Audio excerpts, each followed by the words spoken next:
Hello, and welcome to episode 64 of When the Flames Go Up, the ATFC podcast. And it's the final one of the season. The 2024-2025 season is over. And tonight we have Joe and Julian to discuss the season as a whole and give out some awards for players that we want, moments that we enjoyed, best home and away performances, all of those kind of things. And it finishes with a beautiful flourish from Julian, who somehow expertly ends the episode. And no need to fade them out. So perfect.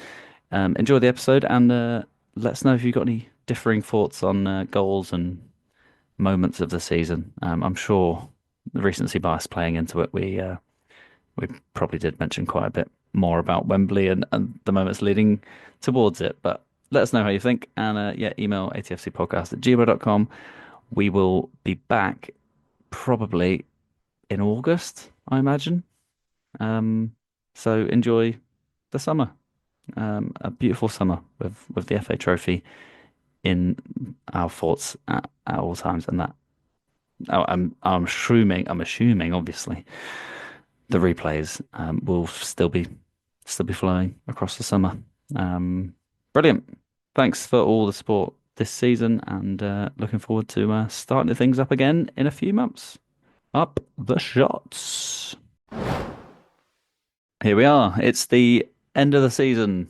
We're recording this after the FA Trophy one, so if there's still a bit of what's the word? A skip in our step, then that's the reason why. We're going to go through some awards. We're going to have a little summary of the season, and try and bring this season to a close from a podcast point of view.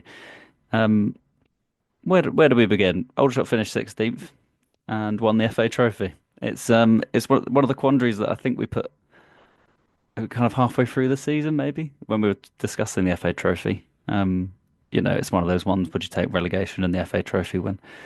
I suppose now's perfect time to ask whether we would have taken relegation and that FA Trophy win. But I mean that is maybe for another time. Joe, I'll come to you first. You struggled with some of the awards questions, but we won't get onto those for now. How would you see the season as a whole?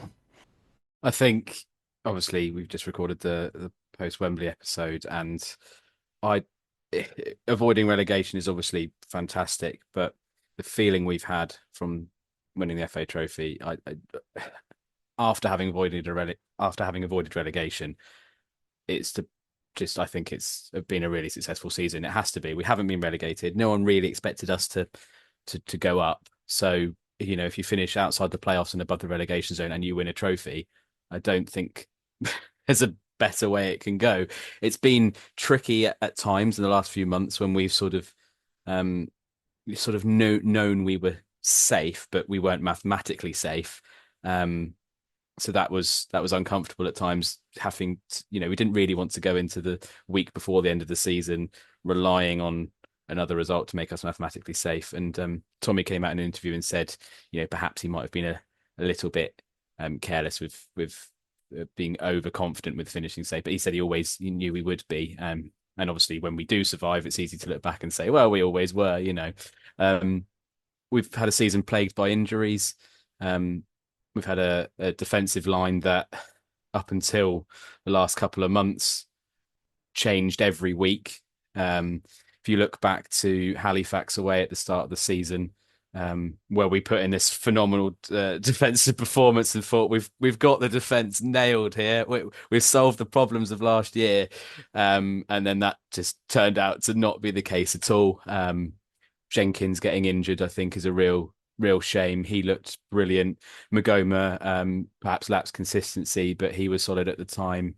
We had many SA come in and go. He was a bit, lacking fitness up and down. And I think the three lone players that came in defence, I think, really did start to get it together and get that back three going. But then again, we've had wing backs that have been out injured as well to add to that. And I think that really was our biggest issue was the injuries and that lack of consistency in the back line. And also through centre mid, we've not had we've had Madger injured. He was probably supposed to be part of the plans. Dejan Tetek injured. He was probably supposed to be part of the plans. You only had to look at the end of the season to the FA Trophy to see we've got one squad holding the trophy in full kit, and we've got another half in suits and crutches holding up the trophy, and that just sums up our season, really, I think. But yeah, if you offered me at the start of the season survival in the league and the best day out at Wembley, probably the greatest day you'll ever have supporting the shots, you'd have, it's irreplaceable. Lovely stuff. Yes, yeah. I think yeah. When I said summary, and then you've just mentioned look at the pitch at Wembley. I mean that you could probably summarize it with just that, with the amount of suits. Um, yeah, players limping, players on crutches. Some recent, some that have been there, for months already. I think Harfield's on his fifth operation. Um, it's yeah, crazy. We did get to see an Ollie Scott, but at Wembley, but yeah, another one that was out in that left-sided centre back role uh, for a spell. Um, so yeah, that does for me actually probably summarise it as well. And also, if you take a little snapshot of the Wembley pitch and the bubble that we've had to face since about mid-Jan at the Rec, and the length of the cow field that we have at the moment, that's probably another thing that summarises it, and hopefully something that we can fix for the new season. Because going to watch Aldershot at home on that pitch wasn't very fun. And I think once I knew it was the pitch that was holding us back quite a bit, and also holding back just general good football at the Rec. Yeah, that did kind of wane my interest in going to watch home games near the end of the season, when I knew mostly they were broadly dead rubbers. Julian, come to you. How do you see the a summary of the season from your side? Well, when Joe mentioned the Halifax away game and the solid defensive 1-0 victory away from home, that seems such a long time ago, doesn't it? But the memories you brought back with what you just said there, Joe, was um, we've got this league sorted. We've sorted out our defensive problems. Okay, we conceded 81 goals in the league last season. It's all sorted. We're on our way. And obviously, how wrong was I with that? One thing that keeps coming back to me is Tommy's words at the end of last season and during last season as well, and at the start of this season. I think his words were something along the lines of, "Buckle up, guys. This is going to be a roller coaster ride." And boy, was he right with that. We've seen everything, haven't we? Um, Inconsistencies of performances, um, great performances one week and poor performances the next. But one of the things that was consistent was the lack of the ability to pick the same team. And I remember as we went through our podcasts, throughout the season, we were saying things like, this is a new lineup this week. This is a new back five. And, that played a big part in that inconsistency. Um, the amount of injuries, as Joe alluded to there, is been unbelievable. We had a first team on crutches at Wembley, which is just unheard of and bizarre. And I'm wondering whether what you said, Will, there is that whether, did the pitch have a part to play in that? Lots of very similar injuries, ACLs, long-term injuries. And did the pitch have a part to play in that? Because, to have all these injuries and to have the pitch in the state it's been, I don't know. I'm not qualified to answer that question, but perhaps there is something in that. But yeah, thoughts on season as a whole. Sitting here today with all the memories that I've got from this season, would I change it? No, I wouldn't. Would we have qualified for the playoffs at the start of the season after losing Stokes Tollage? Probably not. So on that basis, to have come through the season with a trophy and an experience at Wembley, would I have taken that? Yes, I would have. So on the whole, yeah, roller coaster ride, ups and downs along the way, some great performances, and I think when we look at the award ceremony, if you like, that we're going to go through, we're going to pick out some really great moments. Yeah, great. Yeah, the roller coaster. We knew from the start of the season that the Tommy Widrington way was to create moments. I think you said a couple of times recently. It's you know, no, people won't remember me, that they'll remember how I made you feel, and that is a quote that's going to stick around, I think, for Tommy's next evolution as a manager at Aldershot. Because if that is what we go for, and if we get moments like we did the West Brom, the Stockport County, the Woking, all these moments, we've created more moments in the last two and a bit years, or 2 years or whatever, than I can remember for six before that. And I think that counts for a hell of a lot. Yeah, and you mentioned moments. You've not mentioned scoring 7 goals at Swindon last season. There's moments there. And actually, when you were saying that, Will, I was thinking about some of our previous managers and what sort of moments have they brought. Um, Barry Smith, what did he bring us? I'm sort of chuckling to myself there, thinking, well, what's Barry Smith bring us? Um, so yeah, you've got to give Tommy credit for what he's done this season. He's brought us some amazing moments, and I guess the key now is, as we always do, is we need to look forward now, and you're only as good as your last few games, and so I've no doubt that Tommy will be working his socks off from this moment now, planning ahead with his recruitment, who he's going to keep, who he's going to let go. And there's another conversation there to be had. I'm not entirely sure, apart from, I think, Josh Barrett, possibly Cam Hargreaves, of who is actually signed up for next season. It's not really been that well documented, has it? So it looks like it's going to be a lot of conversations going on over the next sort of week or so.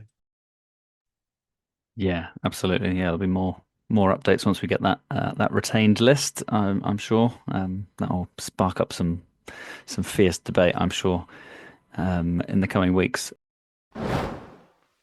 Hi all, I certainly had apprehension at the start of the season after the loss in form late season in 2023-24 cost a great chance of the playoffs. The departures of key players from 23-24, Lauren Tallage, Josh Stokes, had me nervous on how their goals would be replaced. However, August felt like much of the previous season, with a hatful of goals scored at home against Forest Green, Oldham and Maidenhead, combined with disappointing defensive performances up at Braintree and Tamworth. September came and then things got tough and the goals dried up. The shots didn't win at all that month, and it wasn't until mid-October were 3 points achieved again in the league. And we just seemed to gradually descend that league ladder. Broadly speaking, the league, this malaise continued until late Feb, eventually seeing ourselves for a couple of days down in 22nd position around the middle of late Feb. The various cups, however, provided some respite from the difficult league form. The FA Cup, the FA Trophy, the National League Cup, and even the Hampshire Cup provided regular good results, but also had us scratching our heads at why the league form wasn't the same. League games in November, December, January often felt like we were playing okay, but not getting the results to match. This also saw the pattern emerge of draws, defeats to fellow strugglers, whilst credible draws were achieved at places like Gateshead, Forest Green, as well as the Josh Barrett demolition of Oldham at Boundary Park. This just compounded the confusion of the league form, whilst also helping to keep faith that perhaps it would all be okay in the end. This particular period as well also had Tommy Widrington absent due to his health issues. His backroom staff seemed to do a decent job in keeping things going. And it's also notable that every team in the bottom third of the table, bar Aldershot, changed the manager at least once. Indeed, it was just a couple of days that we're in 22nd, a good end to February, a good March on the whole, and early April in terms of the filed game being on the 1st of April, motors us up the league as high as 12th and into the top half. However, that was as good as it got to some extent. But after that filed game, it did feel like we had enough points that we would be safe. Alongside the FA Trophy run that brought us the Woking semi, and the sunny April lunchtime game that had it all. A local derby, penalties missed, penalties scored, yellow cards, red cards, big crowd, and a late injury time winner from Jack Barham, the perfect ending that, in the words of Steve Gibbs on BBC Surrey, who put it better than I ever could, the Phoenix would rise over Wembley at last. Before Wembley's suits could be measured, there was the small matter of 6 league games to negotiate, and the wheels threatened to come off. Heavy defeats at York, Woking at Kingfield, combined with a 4-0 at champions-elect Barnet, against just a solitary point in Sutton, and suddenly the 52, 53 points that we had amassed at that point were starting to look like, maybe they weren't enough. Fortunately, a favour from Southend in beating Wealdstone confirmed a 13th consecutive season of fifth-tier football for the Shots. 16th place final finish after a win against Yeovil, 8 places down from last year, has to be satisfactory considering the key departures, but any further regression could be fatal, and we must recruit well to make sure that we don't resume our often usual position during these 13 seasons of National League strugglers. In the league, my goal of the season could be any number of the Josh Barrett strikes, but I'll go for his equalising free kick on Boxing Day in the local derby against Woking. Just a perfect hit for him to earn a vital point in a 2-2 draw. My player of the season, it's probably a dead heat between the aforementioned Josh Barrett and goalkeeper Marcus Dewhurst. Barrett's goals were often half chances for lefts immortals, but he often managed to create something out of nothing. Dewhurst had a lot to do in a team that conceded more than any other bar bottom side Ebbsfleet. He made many vital saves that were worth a large number of points. I don't think we've had a keeper earn so many points since the days of Nicky Ball, perhaps. Honourable mentions as well for James Henry, who, signing from Championship-bound Oxford, looked absolute class and showed why he'd had a decent EFL career. I think looking back at the league, the moments of the season, it would have to be the 2 Oldham performances. The home match in August suggested a good season to come, and whilst it never really worked out in the league, there was a lot of struggle. However, winning at Wembley makes 2024 a season to never forget, even if the league was not perhaps the best at times. Cheers. In terms of best player, best home performance, best away performance, and best goal.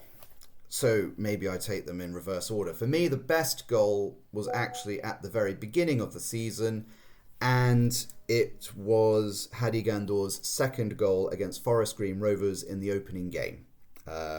We all remember it. It was phenomenal at the time. He was coming down. He was in the box, left side of the box, and with the outside of his right foot, chipped it over the keeper. Beautiful goal, and it set us up for, put us up for 2-0, but of course, ended up being quite a sensational 3-3 draw. But it was a goal. Even at the time, we were talking about whether or not it was the goal of the season, and for me, it was. Part of the reason it remains is because it also it came at a moment where we were starting to think this is a team that can kick on from where we were last season.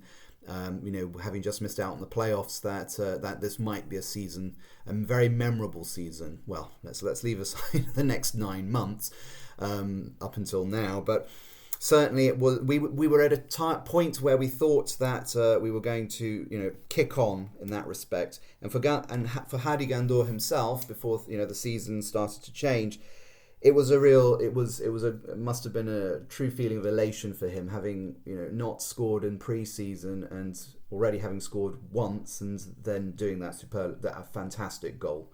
So for that, to me, was the best goal of the season. In terms of the best home and away performances, I'm actually going to pick the same team, Oldham Athletic. So the best home performance was later that month, at the end of August, when we beat them 4-1. And there we had a performance put on by James Henry, which, we watching that player, we knew he'd already made some good, some good assists, in that month. But there it seemed to encapsulate what we were going to see from him that season. He was a fantastic signing. He scored 2 goals. He also put a beautiful pass from midfield, from the centre line out to Akpan, who, on the right side, who, put in a great cross for Frost to head it in for, I think it was the 3rd goal. And we were 2-0 up after 60 minutes in that game. We looked to be cruising, but of course, being Aldershot, we let Oldham back into it, so then it became a little bit more nervy. This was going to clear, if we'd only known, this was going to become a pattern of the season. But then, of course, we pulled away, and what was also special about it was, the last minute penalty where Theo Widdrington scored, and you can see him celebrating in front of the East Bank, and he was happy, they were happy, before all the kind of difficulties that we were going to face later on in the season. But it was a solid performance. We had, Henry was showing his class and what he could bring to the team. It just all worked well. Now and as I said, that was back in August. Now in terms of the best away performance, again against Oldham in January, when we beat them 3-1, and again, this was good because we came from behind. We were 18th in the table. I mean, we were at that point in the season. We weren't winning enough, but neither were we being beaten enough. We were proving difficult to beat, but we just couldn't seem to get going. And having come from behind, Barrett scored a fantastic hat trick. I mean, there was a wonderful lob over the keeper, which seemed to sort of, when you watch it now and then know, you can see what he was trying all the way through the season until Wembley. We put in a very good defensive performance once we were 3-1 up. Oldham did come back at us. And it's something we've talked about over the course of the season, that when we were playing some of the higher up teams, that we really did put in a performance which in a way we didn't against teams below us. And so, given that Oldham was always going to be sort of challenging at the top and around the playoffs, it was a really good time for us to get that win. And just to cap it all off, there was a penalty save that Dewhurst made, which really kept us in it. And I seem to recall after that game, both Julian and Will on the podcast waxing lyrical about Aldershot and talking about us, maybe going, making a play for the playoffs ourselves. Keep in mind we were 18th just before that game. So to me, those were the 2 best performances of the season, and in many ways they sort of encapsulate a lot of what the season was about for us. The final thing I want to talk about is my best player of the season. I mean, I think there's a couple of 2 obvious candidates, but I'm not going to go with them. The obvious ones would be James Henry, simply given the kind, sort of his. If you just look at the statistics, his efficiency, effectiveness ratings, he either scored or he helped others score, and so he so sort of in terms of goals to minutes ratio, he was up there, and not just for the team but also in the league. I'm not going to suggest him because maybe he's a bit too obvious. Another player who also probably will get plaudits, maybe from others, who I also think is a bit obvious, would be Marcus Dewhurst, our goalkeeper. I mean, he really kept us in it this season. And a couple of episodes ago, we talked about the fact that we had conceded the same number of goals in the league as we did last season. In fact, I think actually we would have conceded a lot more had it not been for Dewhurst, and he really kept us in the game in games where we could have lost, games which we could have drawn. And he was an outstanding performer, playing 43 out of the 46 games for the season. But I'm not going to go with him. No, my player of the season is actually Cameron Hargreaves, and he, playing at centre midfield, he was all over the park for the whole season. He himself scored 5 goals and made 3 assists. The most memorable goal for me being in the game that I watched on New Year's Day at Sutton United, when he scored, a great last minute equaliser. And he just kept us in the game, kept us in the season. And I think in that respect, that is why I'm going for Hargreaves. He was a battler. He stood out for me, not so much for the the work he did in the front line or supporting the front line, but in the middle of the park.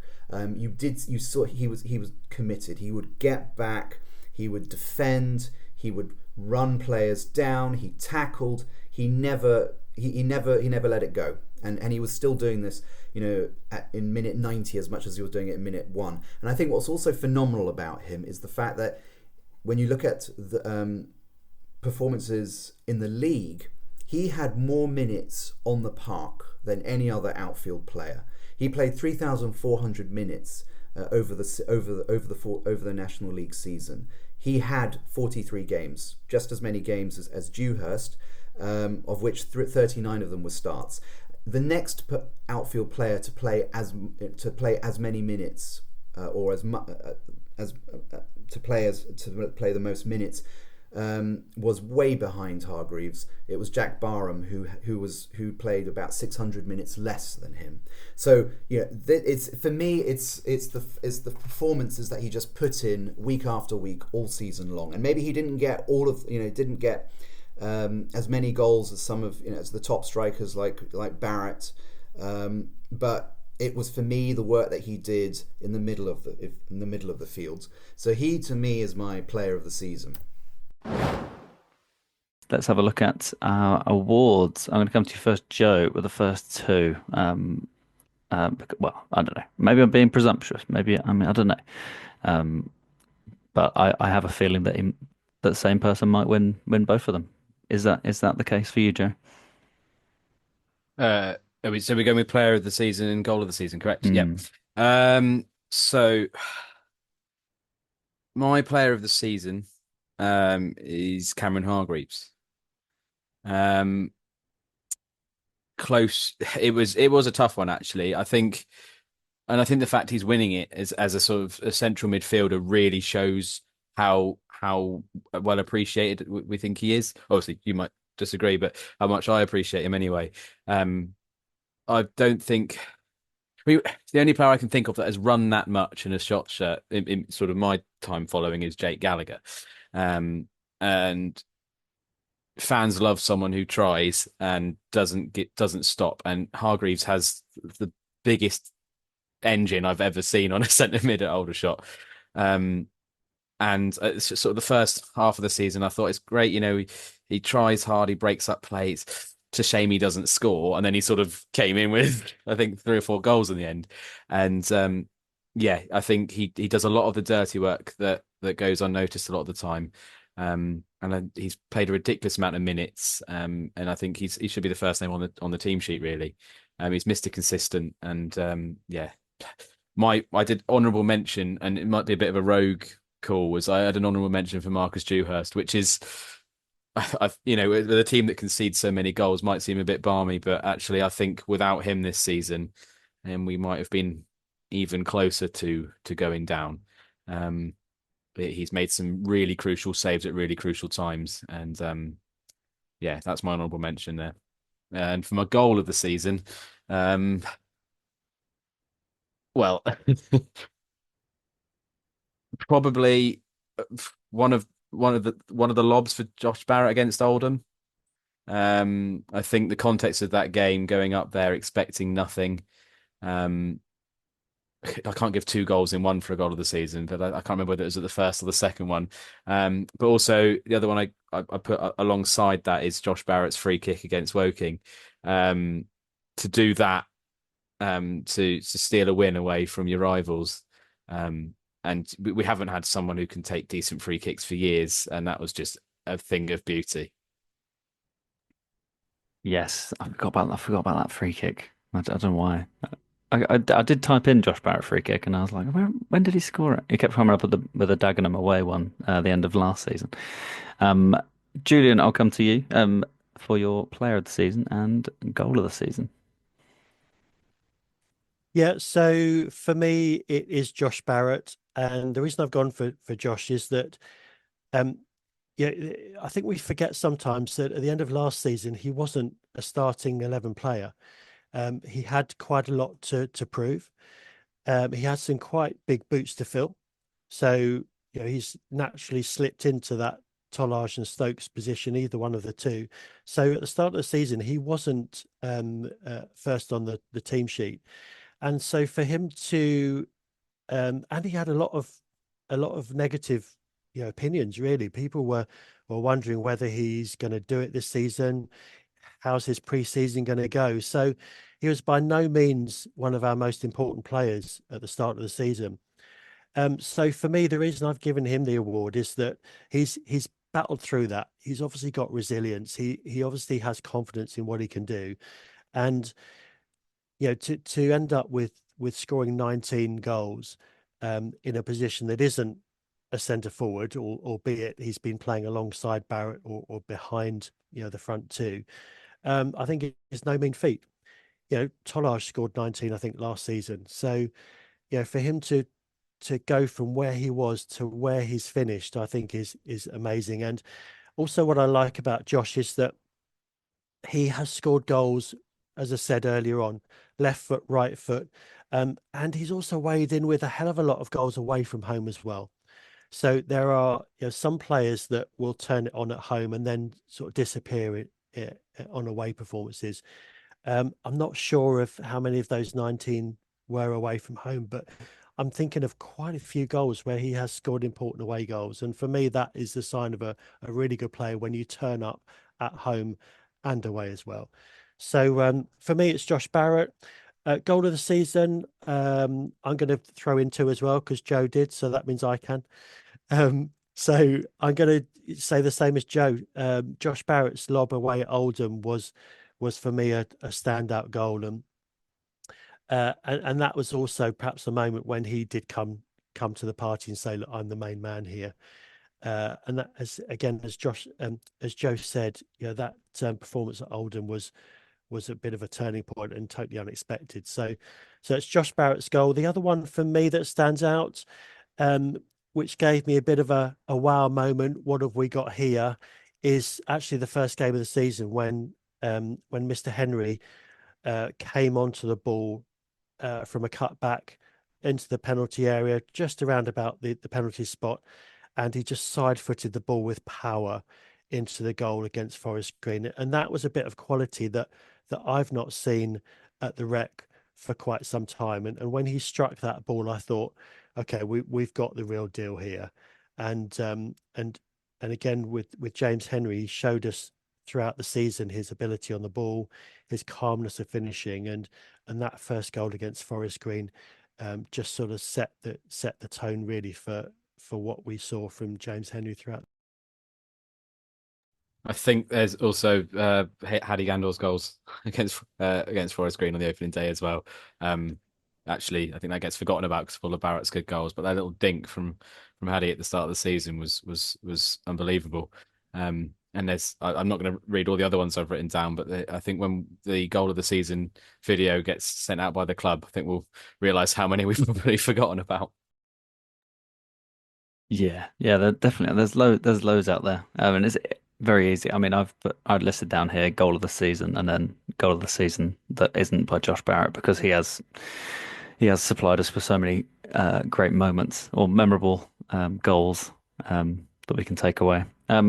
Yeah, so my player of the season is Josh Barrett. I think as I mentioned previously about kind of you know the well, as Tommy kind of says, it's how it makes us feel. Like Josh Barrett makes me feel incredible. Like there is nothing like scoring an absolute worldie to bring ecstasy in front of the East Bank, or you know, in the away end at Oldham, or well, the entire corner of Wembley, with his Wembley ceiling goal. That I just think he's been superb. I think his work rate has been phenomenal. I think he's basically played a role that I didn't think he could fulfill. I think at points, I don't think many fans thought he could. I think we thought we needed another striker. Turns out, Josh Barrett can score goals, and a bit like Tolaj. I know he said he scored a similar amount of goals, create things from nothing. I mean, Tolaj used to turn on the ball from midway inside their half and create something, create a chance, and put defenses on the back foot. And I think he is a player that just terrifies the life out of defenders, and they can't get near him sometimes. And when he's got a chip in his back pocket, I don't care if I see him miss five or six. And I've seen him miss plenty of attempts where I thought it was just easier to come on, pass it to someone else, or get a better angle, or can we work it a different way? Him going for it and going on instinct has worked, and he scored he scored plenty. And yeah, him and Barham have created a very unlikely duo that's connected so well. My honourable mention, I did have Marcus Dewhurst down. I'm glad Joe mentioned him. Um, my other honourable mention is Ryan Jones, who I think alongside Barrett for a lot of the season, and especially in the difficult parts, has been our only real creative outlet of getting the ball from front to back. I think he's been brilliant on the left wing back, and I know we talked loads about kind of making sure that he actually does play left wing back because that's when he's most effective and you get the crosses in. Obviously, he gets the cross in for Barham's goal at home to Woking, and plenty other moments. And you can see Tommy near the end of the, or in that March kind of area, is trying to bring him into the centre attack in mid because we could see the potential of him maybe playing there. We didn't seem to get the best out of him, but I really thought he was basically brilliant. For much of the season and very consistent from start to finish. Um, and yeah, the goal of the season was kind of easy for me. I think it's the last one that we've seen this season. It's the Josh Barrett Wembley goal. Yeah, it's easy. It's easy with recency bias, but that is my favourite goal, and quickly becoming one of my favourite goals that I've seen anyone in an Old Trot shirt score. Dean Morgan got a mention pretty much a few minutes after. I mean, it was that kind of dipping half volley to savour. Um, Next award is I've gone for goal of the season brackets that isn't by Josh Barrett. So Joe, have you got a suggestion for this one? Yeah, so goal of the season. Yeah, so I jumped the gun a little bit earlier with mentioning Haddy's goal. Um, the other one, so obviously Haddy's sort of chip, dink, lob, whatever you want to call it, at home to Forest Green, I think was a did open the season well, I think, and there was a lot of relief when he finally got his goal as well.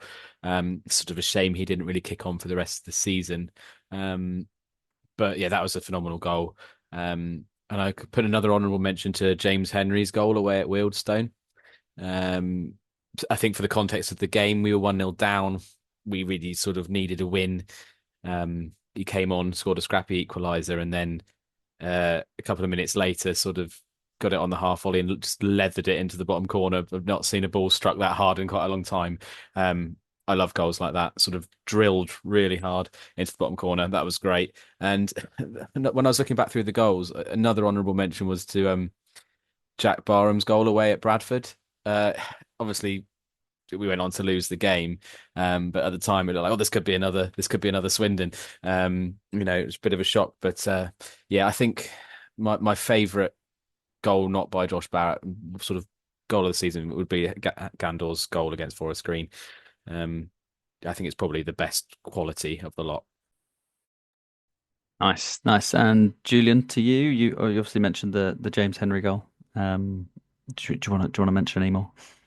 Yeah, I will just throw one more in, and it might be one that we hadn't remembered. But you talking about Ryan Jones earlier on, and the quality of his delivery, and the way he just sort of caresses the ball, and I immediately remember back to the Eastleigh game at home when he scored quite late on to win the game 2-1, and he struck the ball so sweetly from the edge of the box with his left foot. It drilled it into the corner.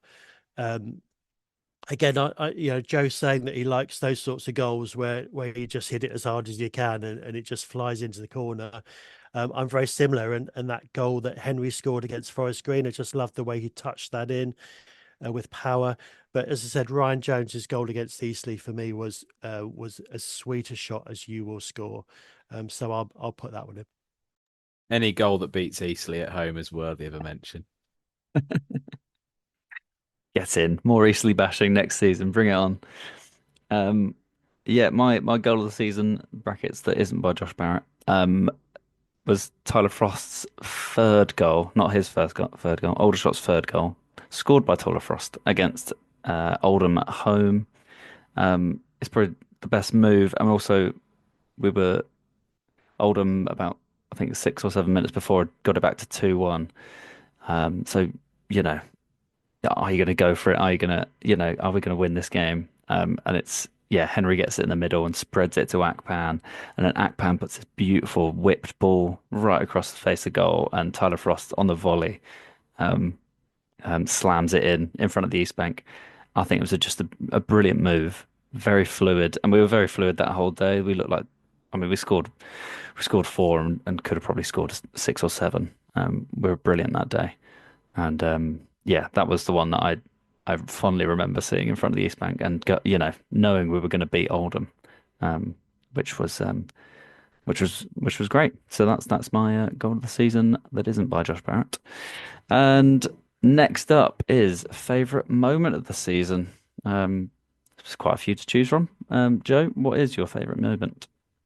For me, came quite easily. Jack Barham's header in the dying moments against Woking to send us to Wembley. When you think of defining moments, that moment will define the club's, well, has defined the club's history. Obviously, Josh Barrett's goal was an amazing moment at Wembley, but the moment that sent us there, I think the feeling I had watching that goal was like no other, because we knew we were there, and it was just absolute delirium. Sort of the way the ball went to the back post, and he sort of looked like it might be just heading out, and he sort of managed to, the angle he headed it in from as well. Yeah, just an amazing moment. Yeah, exactly the same from me. Jack Barham's winner at home to Woking, absolutely unbelievable. I keep saying this week. I just keep saying, "Oh, I'll never see anything like it again." But I generally, that was absolutely biblical scenes in the East Bank, and I know, there's a development in the way, but moments like that in the East Bank, I mean, yeah, that was super special. And if that had been the pinnacle of our season, I would have happily cut it off there. The fact we got to, go to Wembley on the back of it was extra special. Julian, to you, have you got anything different for your favourite moment of the season? Well, I do actually. I'm going Jack Barham. But when he scored at Bradford to take us into the lead at Bradford, that was a really special moment for me, because the first time I'd been to Bradford, so again, I was enjoying the atmosphere and the fact we were taking on a big League Two team, and that moment did stand out for me amongst the season. Yes, we've got our moments in the trophy, obviously, but from a league point of view, and a cup point of view, FA Cup point of view, that one actually stands out for me. When we took the lead, I thought, just for a moment, perhaps there's something special happening today. I was thinking back to Swindon. Obviously, it wasn't meant to be, but yeah, and again, I was right behind it too. When you watch that ball just curl into the top corner, yeah, that moment stands out for me. Absolutely brilliant. Yeah, that was great. And I was only one row behind you all that time, Julian. We didn't even know. So Jack Barham takes the favourite moments of the season. Funniest moment of the season. Joe, have you got anything for us? Yeah, I was struggling with this one until this week. I mentioned it on the Wembley podcast, but if you haven't seen Jack Barham singing Wheels on the Bus Go Round and Round Aldershot Town, it doesn't sound funny when I say it, but when you see it, and I know you haven't seen it yet, but when you see it, you'll understand what I'm talking about. And any Shots fans listening, if you've seen it, you'll know it is hilarious. I'm like a child. I don't know why I find it so funny, but I think it's because Jack Barham is, and someone posted this on the on social media, that this squad is basically a big bunch of children and we're all here for it. Um, and I'm sort of nearly 30 now, and I'm realizing I'm older than most of these players, and that's the first point that's happened in my life. And they are just, barely turned 20, some of these. And yeah, it was just really, really funny. He was about clearly 5 or 6 pints deep and having the time of his life on top of a bus with a bucket hat on. Your delivery of it cannot live up to the hype of this video. I can't wait. I cannot wait to listen to it. Julian, your funniest moment of the season.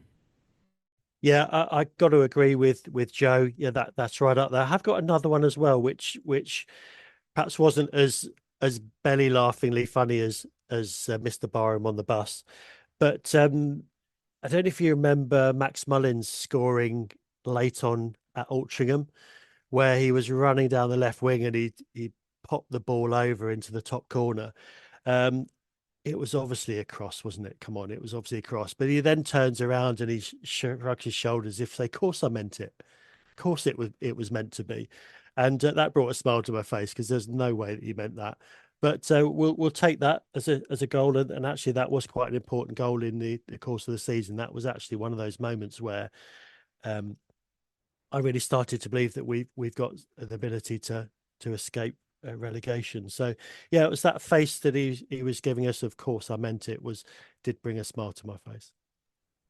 Love that. Yeah, that's that I hadn't even considered that one. My funniest moment, probably a couple of days afterwards, Theo winking at the camera behind the goal, at home to Woking. That made me laugh. I thought it was very funny, and I'm so glad that we've got a shithouse player. I've seen so many shithouse players come to the Wreck and do stuff like that to us. Fine, absolutely fine with me. Made me laugh. Cards board in meltdown. Perfect. Okay, we haven't got that long left. We've only got 5 minutes left. So a little quick fire round. Joe, your signing and loan signing of the season, please. Okay, I'll go really quickly with this one. My signing of the season, I had Ryan Jones as a sort of runner-up for this one, just because he was sort of young, hadn't really proven himself massively. He's been really exciting. But then my signing of the season is James Henry. I think, no disrespect to Stuart O'Keefe from last season, but we signed a player, experienced pro, who I think, maybe thought he had some time left in his legs, and they'd clearly gone. Whereas Henry has managed to keep up for the whole season. He's been very well managed with his minutes. He's not started every game, but he's coming with some brilliant goals, brilliant assists, and if he's got another year in him, let's hope so. Lovely stuff. Yes, James Henry is my clear signing of the season. And Julian, come to you. Yeah, James Henry for me, the ultimate professional, shows up, turns up, and more importantly, I think he has passed on a lot of his wisdom and experience to the other players, which can only benefit their seasons and careers moving forward. Lovely stuff. And yeah, we'll move on to loan signing of the season. Let's have a look. Joe, you got a suggestion for loan signing? Yep, sorry, should stop giving multiple awards out, but I've given a shared award to Woodhouse, Armitage, and Ellison as a back three, and fight me if you don't like it. Yeah, it says it all. Those three deserve it, I think. Love that. Love that. I actually, yeah, I did have a little debate of which one I should choose. I did go for Luca over the rest. I think he's just looked supremely quality. I think he's obviously filled in a little bit of centre defensive mid as well. And it's just looked quality, kind of, a left-footed centre back. I mean, come on, it's beautiful. Julian, your loan signing of the season. Yep, Luca Woodhouse for me, a Rolls Royce of a defender, isn't he? Smooth, calm, always seems to have that extra second, makes great decisions. Yeah, Luca Wood. Lovely stuff. And next ones are best home and best away performances of the season. Joe, hit us with both of those. I went with best home for performance. Probably, I think more for the entertainment value of the game was home against Hartlepool, and looking like they'd equalised, and then we hit them back with a winner. It's not been as many memorable home games this season, but I think that's one that sticks out. Best away performance, I think, was Halifax away at the start of the season. Perfect defensive performance. We very rarely have those, but it was close between that and Oldham, and also the away game at Sittingbourne. But I think for best overall defensive performance, I remembered was away to Halifax. Nice. And to you, Julian, best home and best away. So best home for me was Oldham 4-1. I thought on the day, I think we've mentioned it before, that we were absolutely excellent and absolutely blitzed Oldham to pieces. And just a shame that we couldn't sort of keep that team and consistency moving through the whole of the season. Best away performance for me was the Wealdstone 3-1 away. I thought that night I was very lucky to actually do the radio commentary on that one, and I thought on the night James Henry stood up again, scored 2 goals in 2 minutes, was absolutely superb, and that game again really brought home to me that actually I think we're going to be safe now. So that was the best performance, and again at that stage we really needed a win, and they delivered. Great stuff. My both best home and away, both Oldham games. But brilliant. We've done them 7-2 on the aggregate. Absolutely superb. Josh Barrett hat-trick in the my first visit to Boundary Park. Perfect. I'm gonna go do a quick round because we've only got about a minute left. Best non-football moment of the season for me, Tommy returning to the dugout after his 2 strokes. That was pretty amazing, to be honest. I didn't think it would actually happen. And then we've got the Please Don't Leave ATFC award of the season, which obviously we focused on last season because of Tolaj, or basically it was just going to Tolaj, wasn't it? And I've just written down Josh Barrett because I know there's going to be offers. So let's hope. Joe, we'll come to you next. Non-football moment and Please Don't Leave ATFC. Non-football moment, I think I'd agree with you, Will. I think it's amazing to see Tommy come back to the dugout after that. And also my Please Don't Leave ATFC award of the season, because Barrett's contracted, I know he might go, but my main one was if we can get another season out of James Henry, why not? Let's try if we can afford it. Lovely stuff. And Julian, about 20 seconds. Best non-football and Please Don't Leave ATFC. Ditto Joe. That's it.